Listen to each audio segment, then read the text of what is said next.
na escola dominical e chegamos ao ponto de falarmos sobre a pós-verdade, ou aquela verdade que os sentimentos parecem estar acima ou além do que a própria verdade o está. Quando nós pensamos nesta pós-verdade sentimental, muitas vezes, irmãos, nós também podemos passar por tempos e sentimentos que nos podem levar a viver uma fase pós-cristã. Como assim, pastor? Sentimento pós-cristão é um sentimento de que, apesar de tudo que é fato bíblico, relato escrito e inspirado pelo Senhor, eu posso passar por tempos tão escabrosos, difíceis, que eu posso me esquecer dos fatos que aconteceram no cristianismo. E se isso está além, está pós-cristianismo, isso não é cristianismo. Eu quero chamar sua atenção para o texto de Lucas capítulo 24. Lucas capítulo 24. Nós vamos ler a partir do versículo 13. O Evangelho de Lucas, no capítulo 24. A partir do versículo 13.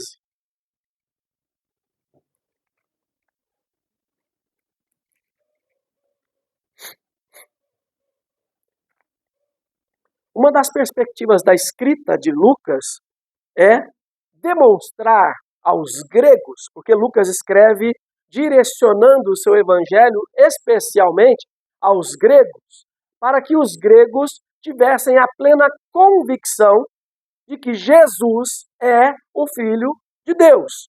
Lucas, quando escreve então pensando nisso, em afirmar nos corações que Jesus é o Filho de Deus. Acompanhe comigo, então, Lucas 24, a partir do versículo 13. O dia é o dia da ressurreição do Senhor.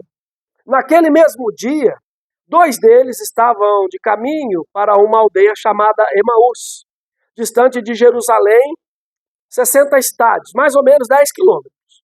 E iam conversando a respeito de todas as coisas sucedidas. Aconteceu que, enquanto conversavam e discutiam, o próprio Jesus se aproximou e ia com eles. Seus olhos, porém, estavam como que impedidos de o reconhecer. Então lhes perguntou Jesus: que é isso que vos preocupa e de que ides tratando à medida que caminhais? E eles pararam entristecidos. Um, porém, chamado Cleopas, respondeu, dizendo: és o único, porventura, que, tendo estado em Jerusalém, ignoras as ocorrências destes últimos dias? Ele lhes perguntou: quais? E explicaram o que aconteceu com Jesus, o Nazareno, que era varão, profeta, poderoso em obras e palavras diante de Deus e de todo o povo.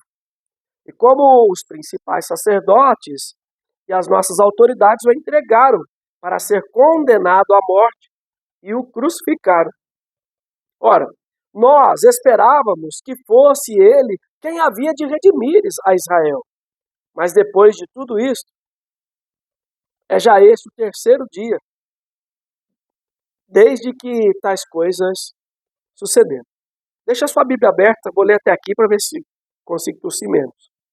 Vamos orar em nome de Jesus. Pai bondoso, esta é a hora da tua palavra, é a hora que o Senhor edifica o teu rebanho, o teu povo que o Senhor comprou com o sangue de Cristo, sangue redentor, remidor das nossas vidas. E nós nos apegamos a esta verdade santa que cremos, que Cristo Jesus morreu por nós quando éramos ainda pecadores. E nesta convicção, Senhor, nos achegamos a esta palavra, nos curvamos, nos inclinamos diante do Senhor e te suplicamos, aplique-a, Senhor, ao nosso coração, tanto olhando para o texto e seu contexto, bem como para o contexto em que nós hoje estamos, aplique-a de maneira prática, para que possamos sair daqui entendidos do que o Senhor tem e quer para nós. Que seja assim, em nome de Jesus. Amém. Meus irmãos, quando Lucas está escrevendo e pontuando essas coisas, ele quer deixar claro ao coração das pessoas, então, que toda a profecia do Velho Testamento, tudo o que se vem falando desde Deuteronômio capítulo 18, que você leu, versículo 15, desde os profetas que vêm mostrando isso, desde os salmistas que vêm falando do Cristo que é o poderoso, que é o Redentor, que haveria de padecer, de morrer pelos nossos pecados, para a remissão destes pecados. É o mesmo Cristo que o Novo Testamento agora apresenta-nos a partir então dessa vivência com Cristo e a igreja, caminhando, os discípulos, os apóstolos, as pessoas caminhando e vendo esta realidade. Quando nós chegamos à altura do capítulo 24, encerrando o texto de Lucas, a carta, aliás, o evangelho que Lucas está escrevendo, lembro a você que o evangelho de Lucas é um evangelho que foi uma investigação, uma acurada investigação que ele fez para trazer, então, relatos que estavam ali à flor da pele para esclarecer dúvidas daquele povo daquela época. Hoje não é diferente quando nós lemos a palavra de Deus e encontramos esses relatos. O grande problema é que eu e você também podemos ser esses pós-cristãos, pessoas que estão além do que o cristianismo ensina.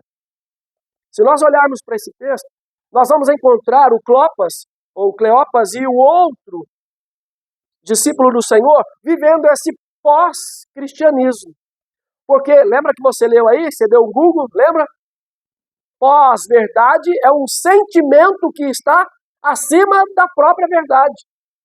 O sentimento que esses discípulos estão agora experimentando, caminhando. Eles estão voltando de Jerusalém, estão caminhando para uma aldeia chamada Emaús, provavelmente o lugar onde eles moram ou moravam, e agora eles estão comentando um com o outro, e de repente o próprio Senhor Jesus, eles ouvem aqueles passos e olham, e é Jesus ali, eles não reconhecem, começam a falar, o semblante lhes é abatido, é apático, eles estão tristes, porque no caminho, na jornada cristã, muitas vezes você vai passar por tristeza. Na jornada cristã, muitas vezes você vai passar por tempos de não compreender o que Deus está fazendo, ou o que Deus fez, ou como Deus está fazendo. Mas o que Deus quer mostrar para nós é que no mesmo caminho Ele vai tratando o nosso coração. Então não deixe o caminho. Não deixe a palavra. Não abandone o caminho. Fique na palavra. Fique no caminho. Creia no que Deus tem para a sua própria vida. O caminho que esses discípulos estão aqui caminhando é um caminho de dor. Irmãos, me perdoem, vai ser difícil, mas nós vamos embora. O caminho é difícil, tem luta, tem dor, há agora uma frustração, porque esses discípulos, como nós lemos aqui, o versículo 21 diz, nós esperávamos que ele fosse aquele que ia redimir Israel, que chegaria com poder majestoso, dissiparia os Césares todos e agora estabeleceria o reino de Deus. Essa expressão, ou esse sentimento, é um sentimento triunfalista que nós temos também diante das caminhadas que nós temos, a caminhada cristã. Nós pensamos, tem dia que nós estamos assim com uma fé até abobajada. Uma fé que eu e você fala, não, nós vamos vencer, nós vamos fazer isso, querendo Deus ou não. Opa, como assim? Isso é pós-cristão. Nós vamos vencer se esta é a vontade do Senhor. Nós vamos prevalecer se este é o querer do Senhor. Nós vamos conseguir passar pelo vale da sombra da morte se o Senhor nos suster até o fim, com sua boa mão. E nessa jornada da vida cristã, que é o nosso tema aqui hoje, a jornada da vida cristã pode te levar, em primeiro lugar, a caminhos de dor. Os discípulos estão com dor. Eles estão frustrados. Há uma dificuldade, o coração deles está machucado, frustrado com esse cristianismo que havia sido anunciado, os profetas falaram, e tudo agora que Moisés registrou, que Moisés mesmo registrou lá em Deuteronômio capítulo 18, caiu por terra, que Deus levantaria um profeta, que nós deveríamos dar ouvidos a ele. Pense agora naqueles discípulos, lembrando do texto de Deuteronômio e pensando assim, puxa vida, eu li, eu aprendi na escola dominical, eu aprendi na igreja, nos estudos da palavra, eu aprendi que Deus suscitaria um profeta. Eu aprendi e pude ver isso na caminhada, na jornada com o Senhor Jesus, que ele era esse profeta. Só que agora ele morreu, já faz 3 dias que ele está morto. Sabe, quando eu e você temos uma perspectiva, estamos numa jornada, estamos no discipulado, Deus está forjando em nós pessoas melhores, nós estamos caminhando, tudo vai acontecendo, e no meio desse caminho vem uma frustração. E aí você pensa assim, eu não sou crente, eu não sou salvo, eu estou abandonado, eu sou isso, ninguém liga para mim, coitado de mim, e outras coisas mais. Isso é pós-cristão, irmão. Isso é um sentimento pós-cristianismo. Deus não nos abandona. Deus encontra-nos no caminho da dor. Você não fica caminhando sozinho no caminho da dor. O texto diz para nós que eles estavam ali conversando, indo naquele caminho, naqueles longos 10 quilômetros. Mas Jesus aparece ali. No meio desse caminho, Jesus aparece. Eu não sei quanto tempo eles caminharam. O que nós entendemos e podemos entender a partir do texto é que Jesus já havia ressuscitado. Então a Maria Madalena e a outra Maria já tinham visto o túmulo vazio, já tinham tido aquela experiência dos anjos ali à porta do sepulcro, a pedra rolada. Agora a notícia já está ecoando para todos os lados. Os discípulos estão lá em Jerusalém, onde? Trancados dentro de uma casa, amedrontados, não sabem o que fazer, não sabem como fazer. E nesta mesma perspectiva, muitas vezes eu e você também estamos. Parece-nos que as nossas expectativas, que as nossas esperanças na caminhada cristã, na jornada cristã, se tornaram em sequidão de estio, se tornaram em apenas dor, só em dificuldade. E Jesus entra e fala assim, bom dia, neste domingo eu quero te dizer que no meio desta jornada cristã, no seu caminho de dor, eu me apresento a você. O nosso Deus nos visita nesses dias, irmãos, assim como visitou aqueles servos do Senhor, aqueles homens que estavam ali agora com o coração partido, frustrado. Deus agora quer tratar o coração deles e mostrar isso a eles. E uma das formas que Deus usa para tratar o meu coração e o seu coração nessa caminhada cristã é nos fazer pensar. O texto diz para nós que Jesus se aproxima. Olhe para o texto, por gentileza. Jesus se aproxima e no versículo 17, então, lhes perguntou Jesus, é isso que vos preocupa? E que diz, tratando à medida que caminhamos. O que vocês estão falando aí por esse caminho? Por que vocês estão entristecidos? Eu fico imaginando a cena, os dois caminhando e Jesus pergunta, o que vocês estão tristes? E eles, seu insensível, você não sabe? Muitas vezes Jesus está se apresentando a nós, a graça está se apresentando na minha casa e na sua casa, e nós estamos como aqueles homens que não conseguem perceber que é o Senhor Jesus. Nós não conseguimos reconhecer que é Jesus falando, orientando, mostrando para nós que no caminho tem dor, mas Jesus caminha conosco no meio da dor. Nessa perspectiva, então, o discurso de Jesus com eles, ou o tratamento de Deus com eles, avança, assim como avança na minha e na sua história. Deus também vai tratando o nosso coração na jornada da vida, mostrando-nos então que Ele é Deus conosco. Ele não nos abandonou. E Jesus então começa ali um diálogo com eles. Mas por que vocês estão assim? Por que vocês estão desse jeito? E eles respondem então, Versículo 19, eles dizem, ele lhes perguntou, Jesus pergunta, quais? E explicaram o que aconteceu com Jesus, que era o nome comum. Tinha Jesus, Barrabás e outros Jesus mais.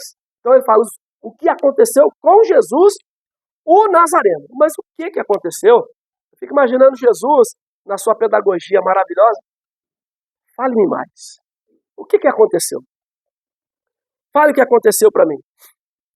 Que era varão, profeta, esse Jesus maravilhoso que curou o leproso, o Jesus maravilhoso que foi lá no tanque de Betsaida, o Jesus poderoso que curou o leproso.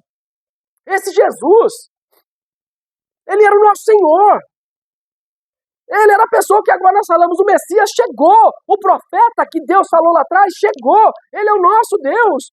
Só que agora a gente está cheio de dor, porque esse profeta morreu, eu estou frustrado.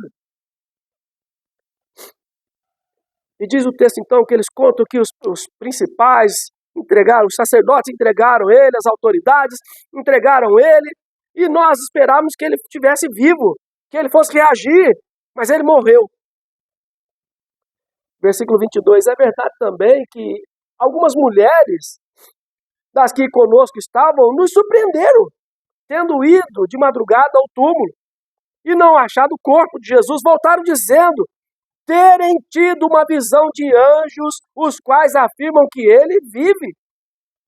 De fato, alguns dos nossos foram ao sepulcro e verificaram a exatidão do que disseram as mulheres, mas não o viram.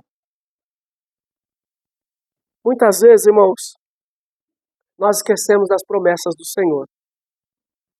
E na jornada cristã, na caminhada cristã, no meio da dor da nossa vida, nós vamos então sendo lembrados do que Deus já havia dito. E Jesus começa então aqui uma nova tônica nesse mesmo diálogo, mostrando para eles, ou nesta pedagogia da vida cristã, mostrando que tem dor, na dor eu não estou só, você não está só, e mais do que isso, Deus nos ensina fazendo-nos olhar ou voltar os olhos para as Escrituras. Olha o que Jesus disse. Vocês são nécios e tardos de coração. O que Jesus está falando? Por que vocês são incrédulos desse jeito? Por que é que o coração de vocês para de crer? Por que é que vocês param de ter esperança?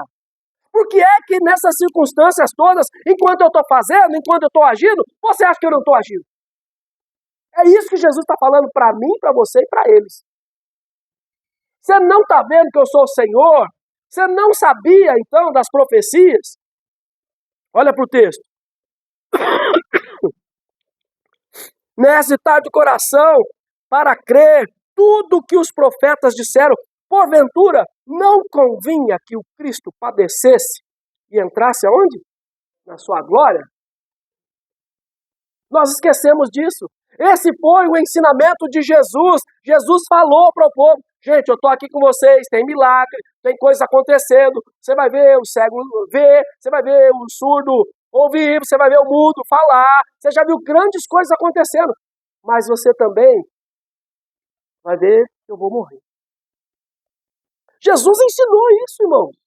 A palavra diz para nós que ele é o Cordeiro de Deus que tira o pecado do mundo. Nós já estudamos aqui a palavra de Deus, lembrando-nos daquilo que João Batista disse, como profeta e como sacerdote, ou filho do sacerdote Zacarias, que apontava para o Cordeiro, lembra? O que João Batista falou? Eis o Cordeiro de Deus que tira... Como que tira o pecado do mundo? Como que o Cordeiro tira o pecado do povo no Velho Testamento? Morrendo. Mas muitas vezes, irmãos, a palavra de Deus não nos é suficiente e nós, então, agimos como pós-cristãos. Agimos, então, como que o nosso sentimento esteja acima da palavra de Deus, acima da verdade de Deus. E nós não estamos acima da verdade de Deus. Nós devemos, sim, ser submissos à verdade do Senhor, submissos à palavra do Senhor. Embora tenha dor na caminhada, embora tenha dificuldade, Jesus fala assim, olha para as Escrituras, não convinha que eu fizesse isso? Ah, não sei, Senhor. Não sei. Sabe quando eu e você não entendemos as coisas? como o salmista também não entendia, depois ele fala, foi-me bom ter passado pela prova para que eu aprendesse. É por isso que você passa por prova. É por isso que eu e você passamos por provas. E há uma diferença entre prova e tentação. Prova é para nos aprovar.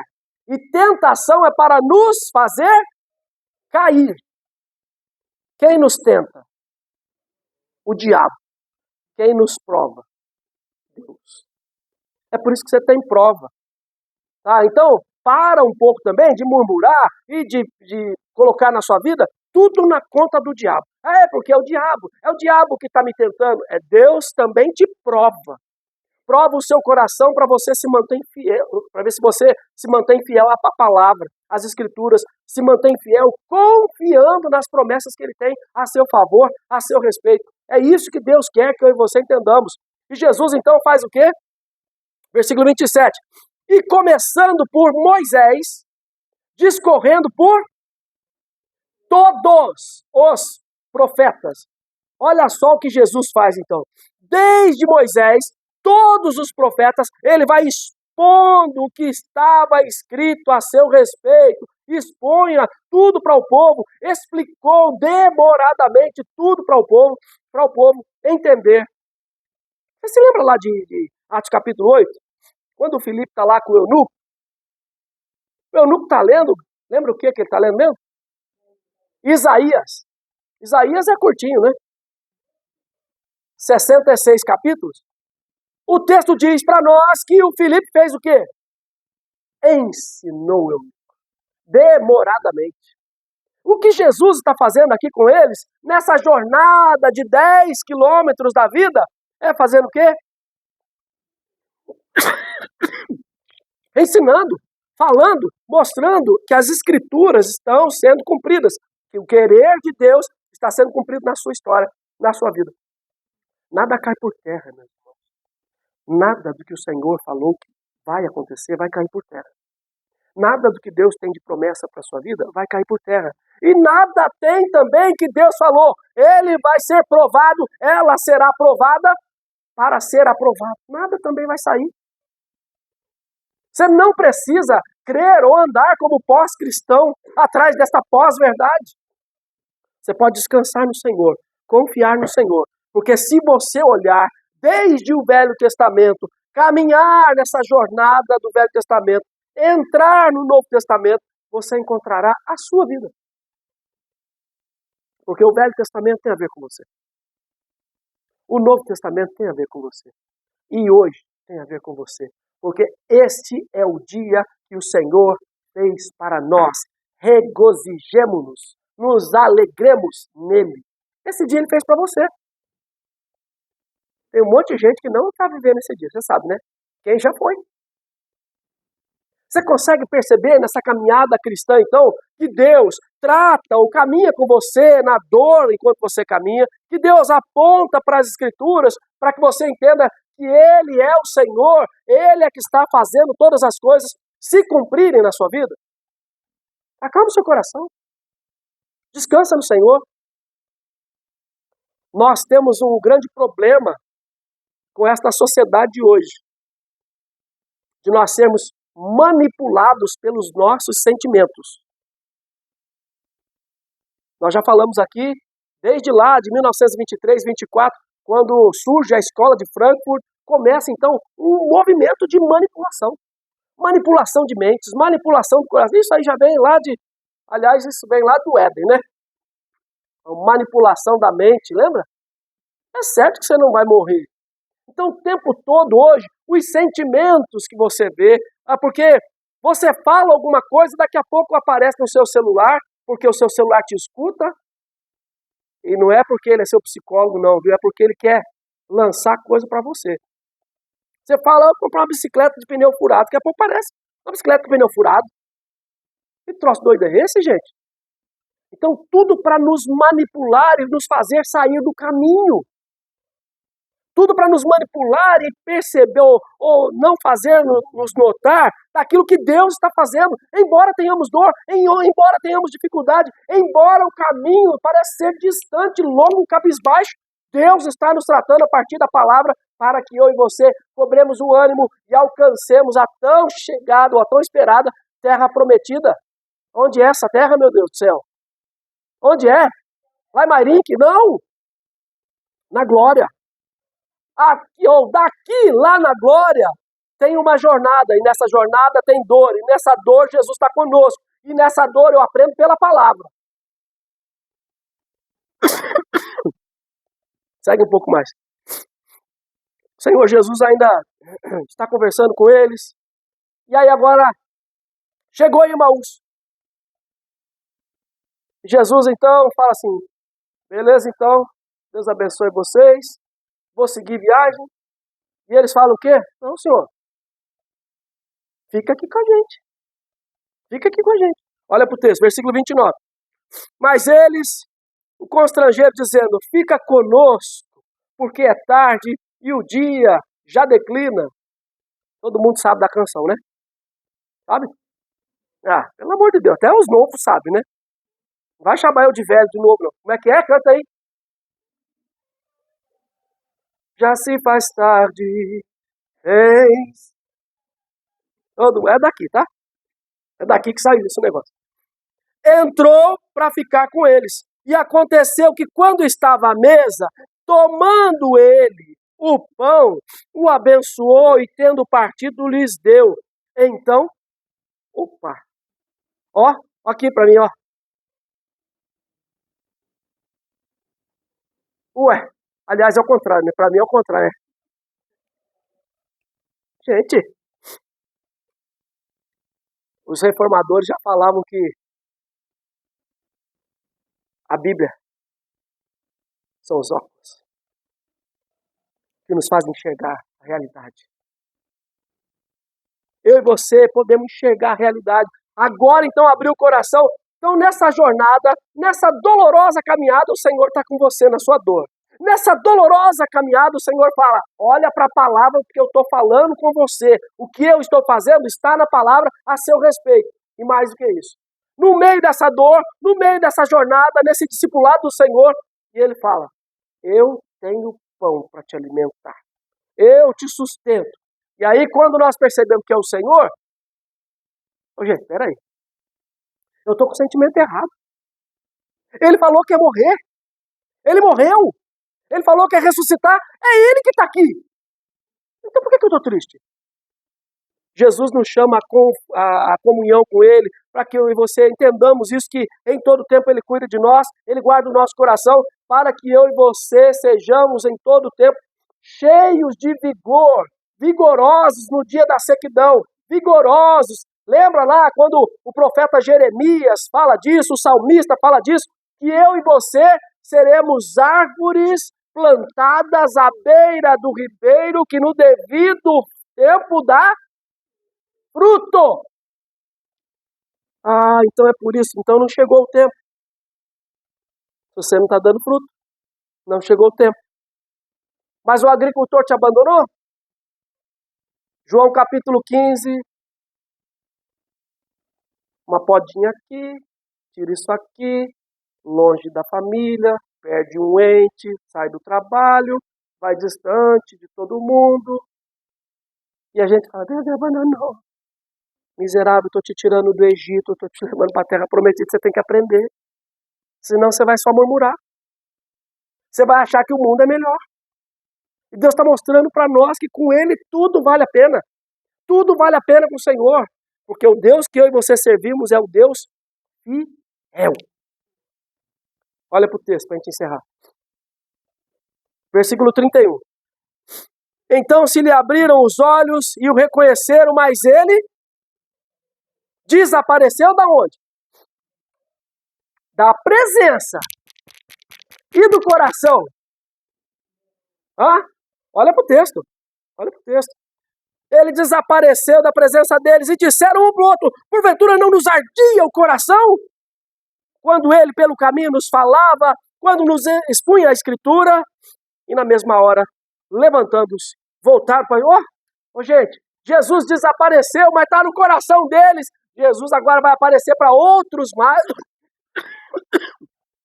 Paulo diz aos Coríntios que ele vai aparecer para um, vai aparecer para Cefa, vai aparecer para outro, vai aparecer para mais de 500 irmãos. Ele vai aparecer para um monte de gente que está que nem eu e você no caminho, cheio de dor, pensando que tudo acabou, pensando que nós vamos parar, que é a hora de desistir, que é a hora de mudar. E ele fala assim, pode ficar no caminho, porque o caminho é assim mesmo. Segue comigo. É o que o Senhor está falando. E se a gente abandona? E se eu e você fizermos aquelas caretinhas que nós fazemos quando alguém dá um conselho pra gente? Imagina você, discípulo, discípula, andando com Jesus, no meio dessa dor da sua vida, no meio dessa dificuldade toda sua aí, e Jesus fala assim, calma, você está no caminho certo, bonito. E você fala, tá bom, obrigado. O que Jesus está falando para nós é que com ele não tem caretinha, com ele não tem birrinha, com ele não tem nada. O que ele falar é o que vai acontecer. Confia. Confia. Como é que nós começamos o texto? Olha aqui os dois. Você viu o que aconteceu? Morreu. Falou que ia ficar aqui, deixou nós aqui. Agora está lá o céu do mesmo jeito, lá tudo mesma coisa, tudo do mesmo jeito. Como é que termina o texto? Vamos para Jerusalém, meu irmão! Jesus ressuscitou! Aleluia! Alegria no coração desse povo. Jesus é que nos motiva. Jesus incendia o seu coração para você agora, ou incendeia seu coração para que você agora cobre o ânimo. Levanta em nome de Jesus. Porque tem dia que eu e você estamos como esses discípulos. Ombro baixado, nada vai dar certo. Eu vou desistir, eu vou parar. Não dá mais para mim, cansei, chega, não dá. E Jesus fala assim, aguenta assim. Vamos mais um pouco. Mas está pesado demais esse fardo. A cruz é do seu tamanho. A lã não pesa pro carneiro. O que mais? Dá outro dito popular para mim. O que mais você quer? Jesus está falando com a gente, irmãos, que nesta caminhada cristã, no meio da dor, ele caminha com a gente. No meio da dor, ele mostra na palavra. Está tudo aqui escrito a seu respeito. Ai, mas aonde fala? Salmo 139, versículo 16, está tudo escrito a seu respeito. Tudo está registrado, decretado pelo Senhor. E o nosso Deus, volta aqui a 4 escolas dominicais comigo. Quando o Reginaldo falou do teísmo aberto. O teísmo aberto, ele fala o quê? Que Deus, olha como é perigoso esse negócio. O teísmo aberto é tão assombroso como o deísmo. O teísmo aberto fala assim, Deus fez, mas agora ele não sabe o que vai acontecer. Ele não sabe as cenas do próximo capítulo. O teísmo aberto fala isso. O deísmo fala que, Deus colocou você e, deixa o mundo rodar. Deixa a vida me levar. A palavra diz que Ele está conosco todos os dias. Ele é o nosso amigo fiel, leal de todas as horas. Ele assombra a nossa direita. Se nós passarmos pelo vale, Ele está conosco. Se nós subirmos no monte, Ele está conosco. Como como o profeta, como o rei Davi está dizendo no Salmo 139, se eu subo aos céus, Ele está comigo. Se eu tomo as asas da alvorada, Ele está comigo. Se eu desço no mais profundo abismo, Ele está comigo. Se até estiver tudo nebuloso, escuro, isso não é nada para Ele. O que Deus está falando com você? Continua na caminhada cristã. A sua dor, Jesus tem bálsamo para curar. Nas suas dificuldades, o Senhor se revela através das Escrituras. Podia vir um anjo falar comigo. A palavra é suficiente para nós, tá? A palavra é suficiente. Desde o século III, a palavra é suficiente para nós. A revelação está aqui. Queria tanto ver um anjo. Morre. Não quer ver anjo? Lá no céu está cheio de anjo. Mas se eu não for para o céu? Já não posso falar nada. Você quer ver anjo, meu irmão? Lá no céu que está os anjos. Ou no outro lugar, no buracão. Então, tá tudo... Lembra que nós falamos? Está tudo dentro da caverna. Escondido lá. Onde você quer ir, meu irmão? A palavra está aqui, fica com a palavra. Entende que Deus está falando com você. Racionaliza aí um pouco, em nome de Jesus. A fé é racional, você entende. Entende o que Deus está te falando. E essa dor? Estou aqui com você, vamos embora. Mas como é que eu vou saber? A palavra te mostra. Mas o meu coração, Jesus é que tem comunhão com você, te alimenta, te dá pão. Deus te dá força. Mas estou tão fraco. Fraco estou eu. Fraco estou eu com essa gripe medonha que não me abandona, meu Deus do céu. Ainda caí na besteira, sexta-feira, eu estava falando pro Ricardo. Sexta-feira eu não conseguia dormir para fazer uns exercícios. Você sabe que eu sou atlético, né? Meia-noite eu fazendo polichinela. Suando para melhorar, né? E aí fui fazer uma flexão. A unção do beija-flor estava em mim. Não conseguia, não saia nada. Fraco. Galinha da Angola. Mas o que Deus tem para nós? Às vezes quando eu estou assim, quando você está assim, o que Deus tem para sua vida? Deus tem um Deconjex na sua vida, irmão. Deus tem, cadê a Giovana? Giovana, Deus tem uma bezetacil, irmã, aleluia! Glória a Deus. Deus faz isso com a gente. Na caminhada cristã, então, guarda isso aí. Na caminhada cristã, tem dor. Tem dificuldade, sim. Tem frustração, sim. Mas Jesus está com a gente. E onde que eu acho isso, pastor? Que Jesus está comigo. Leia as Escrituras. Mas e quando eu estou fraco desse jeito, igual o Senhor? Jesus tem pão. Ele é o pão vivo que desceu do céu. João capítulo 6 para nós, ele é esse pão maravilhoso para nós. E quando eu estou assim tão fragilizado, pensando em desistir, pensando em parar, a gente toma um choque. Um choque. A realidade espiritual. Imagina você agora tomar um choquinho de Jesus. Eu falei que ia pôr os choquinhos aí nas cadeiras para ninguém dormir, né? Imagina ele tomar um choque. Eita, Senhor! Imagina? Deus faz isso com a gente, irmãos. O que Deus está falando aqui para nós é isso. Sai daqui hoje, você tomou um choque já, você já comeu pão, você já se alimentou, você fez tá em comunhão comigo. E agora então eu vou te curar. Mas pode ser instantâneo, pode ser processo, tá? Guarda no seu coração essa palavra, apesar de tanta tosse aí no meio do caminho. Deus te abençoe e te sustente. Na sua dor, através das Escrituras, com comunhão e pão para você, em nome de Jesus, e com esse reacender da sua fé e esperança. Vamos orar?